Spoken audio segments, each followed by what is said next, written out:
Hey, what's going on, everybody? I thought I'd do some videos like this. I've been wanting to use this new camera on this phone, but I want to talk about this movie I seen about a couple weeks ago. It's called Mr. Harrigan's Phone. It came out in 2022. It's based on books, and it's an hour and 46 minutes, and uh, it's on my Netflix account. As you see, I got it pulled up, but I'll read it, and we'll go from there. Based on a story by Stephen King, this supernatural coming of age drama about how some connections never die. And it's got Donald Sutherland and Jaden Martell in it, which is the kid you see there. You know what happens is this kid's in church, and he when he's in church service, he reads these scriptures while he's in church service, and this old man named Mr. Harrigan goes to this church. And so him and his dad, just the boy that reads is the star that you see on this thing right here. The boy that's on this kid here. Well, anyway, him and his dad lived together because they lost their mom a couple years ago. So they're dealing with that death and everything like that. So, this is golly, you guys. There are so many good movies out here, man, and it's based on a short story by Stephen King, which kind of intrigued me, right? So basically, this kid ends up this back when cell phones were starting to come into to play. But what this kid ended up doing is the old man in church ended up liking the way the kid was reading stuff in the church. And he asked his dad, could he work for him? And all he had to do was go over to this old man's house. And this man was loaded. He had a business that he ran. And he wanted the kid to read all these books to him because he was getting old. And so that's what that kid's job was. And the movie's just set up like that, and then the more and more the movie goes, you get to know Mr. Harrigan's personality, you get to know his character. They set all that up. You get to know what the dad and the son's going through and all that good stuff. And then it shows him going to school. He's getting bullied by this one kid, and so he likes Mr. Harrigan. Mr. Harrigan kind of gets a little close and stuff, and you know, so he's been wanting this phone, and Mr. Harrigan always gives people these little lottery tickets to see if they can win something. He does that all the time. He always has a drawer full of these lottery tickets, and somehow he asked his dad could he get his phone, but I don't know what happened. His dad didn't get him a phone, or his dad ended up getting him a phone. But I know Mr. Harrigan ended up giving him this ticket that he always gives you for either Christmas or something. I forgot. Anyway, one of those tickets, he never hardly wins anything, but he ends up getting a winner, and I don't know if his dad bought him the phone or he bought the phone himself. But when he bought the phone, I think he took his wings and bought himself that new phone he's been wanting, because it shows all the kids being hooked.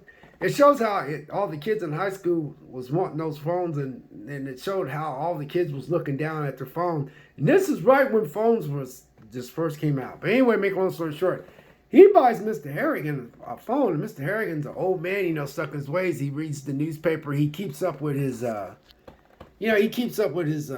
his stock and all that. Well, the kid's like, he told the kid he didn't want nothing to do with the phone, but he's like, well, this is a good way me and you can stay connected to each other. He goes, you don't have to worry about going to the phone on the wall. So he helps Mr. Harrigan set up the phone, and then Mr. Harrigan's like, he was telling him, he says, hey, I'll give you my number, and I'll give you your number. You give me your number, I'll take your number. He goes, and I'll program your number, and he said, I'll even give you a ringtone, and I'll give you a name tag. And he says, and then you can do the same for me. And so he did that, and then Mr. Harrigan was like, wow, he was really fascinated about his phone. It was really, really slick. So anyway, they get close and everything, and every time he goes over and read Mr. Harrigan's phone, Mr. Harrigan's like looking at that phone. And then one day he was trying to check his stock, and the kid comes over and read him a book, and the kid was like, what are you doing? He says, well, I got to check, his stock, because he had this business he ran, because he was pretty well off. But anyway, the kid's like, you can check it on the phone. So he gets Mr. Harrigan to shows him all the stuff that he can check his stuff. He goes, that's live. He says, what you're checking is like a couple days old. And so as the movie progresses, Mr. Harrigan, he came over one day, and Mr. Harrigan told him that these phones are going to be responsible for false advertisement, this, and that. You have to watch the movie because he was spot on. And then the kids were like, little did I know that Mr. Harrigan was telling the actual prediction of the future of how phones have such a large influence on our mind and all that kind of stuff. So that's how this movie's set up. But anyway, make a long story short, Mr. Harrigan dies, but he finds out that Mr. Harrigan had a past. If you did stuff to him, you don't want to mess with him because a lot of people end up dying. So he took his death hard, and he meant to put the phone in Mr. Harrigan's casket, but he forgot and he had his phone. And so when he went to school, this bully ended up beating him up real. This bully ended up picking on him, and he was upset, and he was wishing that there was something that he could do. But then he went back over to the mansion where he always go over there to read books, and he was missing Mr. Harrigan. He was kind of bummed out he wasn't around. He was so used to him and stuff. And then the woman that was maid he asked her what was Mr. Harrigan like when he was younger, and she goes, "Oh, you didn't want to mess with him because he was something else." And then she's talking about this worker that did something, Mr. Harrigan, and he went home and died. And so he went and visited that area where that worker that used to work for Mr. Harrigan, and people's like, "I don't know what happened to him. All I know is when he came home and he lost that job, he went in there and he shut the door, and he took his own life, but carbon monoxide poisoning." So that's how that was. And then there was these weird writing on the outside of the letters on the outside of the garage door. But anyway, he starts he starts communicating with Mr. Harrigan, but Mr. Harrigan's in his grave by then. But he tries to tell his dad that Mr. Harrigan is communicating with him through the grave, and his dad was looking at him like, "How crazy." But anyway, he said something to Mr. Harrigan about, how did you deal with bullies and stuff? I wish there was something you can do about that guy that's bullying me, and that kid ended up dying.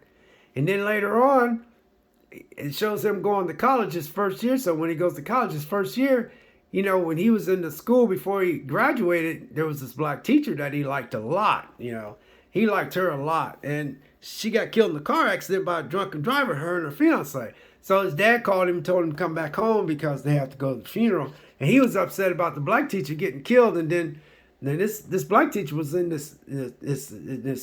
state called Maine. So she was a high school teacher. So all the kids was like, "Well, he's going to pay for that death." And they's like, "Yeah, he was drunk."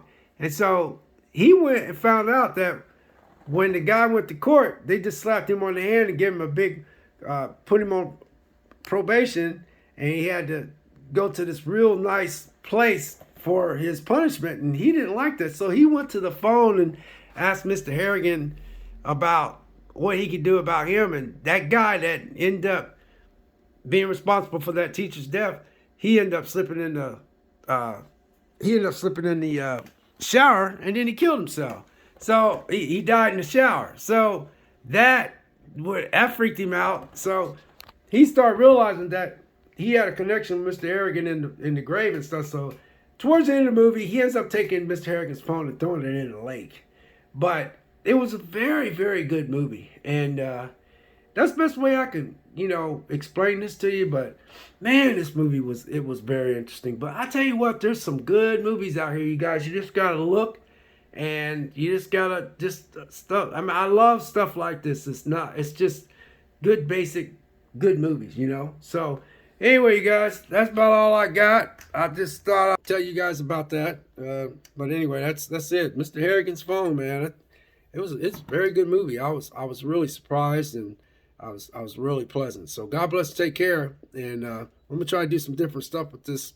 But anyway, I just thought I'd do it this way. So we'll catch you guys in the next video. Drop a like I would appreciate y'all drop a like if you watch this. Let me know if you watch this kind of stuff. We'll see ya.